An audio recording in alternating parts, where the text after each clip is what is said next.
Perdana Menteri Malaysia Anwar Ibrahim menyebut dirinya terinspirasi dari banyak tokoh Indonesia. Hal itu terungkap CT Corp Leadership Forum, Senin tanggal 9 Januari tahun 2023 lalu. Ada nasionalisme seperti Soekarno-Hatta atau yang paham Islamnya seperti Muhammad Natsir atau kirinya seperti Sultan Syahrir, kata Anwar kala itu. Atau pemikir kemanusiaan yang kuat seperti Sujatmoko, yang menulis satu teks bagi saya sangat berharga dalam merangka belanjaan atau budget bagi Malaysia, dimensi manusia dalam pembangunan, tuturnya lagi. Dari 5 tokoh yang disebut, sebenarnya satu sosok menarik perhatian. Ia adalah Sujatmoko. Namanya mungkin tidak banyak dikenal dibanding tokoh lain yang sering disebut di buku sejarah. Meski demikian, dalam tatanan intelektual global namanya sangat harum. Lalu, siapa sebenarnya Sujatmoko? Mengutip Nursam dalam Pergumulan Seorang Intelektual, Biografi Sujatmoko, 2002, Sudatmoko atau Koko lahir di Sawah Lunto, pada tanggal 10 Januari tahun 1922. Berasal dari keluarga kelas menengah membuatnya dapat sekolah sampai perguruan tinggi. Karena itu pula dari kecil hingga remaja, Koko tenggelam dalam lautan buku. Dia rajin membaca buku berbagai topik. Akibatnya, daya kritisnya terasah secara tajam. Koko bukan intelektual, menara gading. Dalam kurun 1950-an sampai 1980-an, dia aktif menyebarluaskan pemikirannya di berbagai surat kabar, buku, jurnal, dan forum publik di dalam dan luar negeri.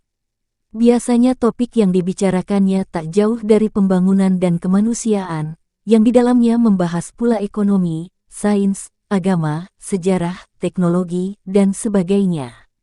Kumpulan tulisannya yang tersebar itu dikumpulkan menjadi satu buku, seperti yang disebut Anwar, yakni Dimensi Manusia dalam Pembangunan, yang diterbitkan LP3ES pada 1982. Kumpulan tulisan itu memang sudah usang, tetapi isinya tak lekang oleh waktu.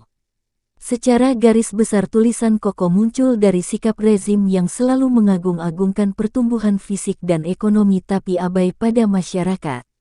Karenanya dia selalu menggarisbawahi kalau ekonomi adalah hal penting untuk membangun negara.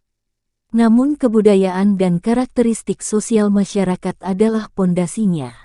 Aspek ini memang selalu alpa dilihat pemerintah yang menganggap sebagai agen tunggal pembangunan. Alhasil, pembangunan fisik terus digenjot sementara masyarakat dan masalah kemanusiaan diabaikan. Contoh yang paling sering terjadi adalah penggusuran untuk pembebasan tanah suatu proyek. Pemerintah kerap menggusur rumah warga dan memberi kompensasi kecil.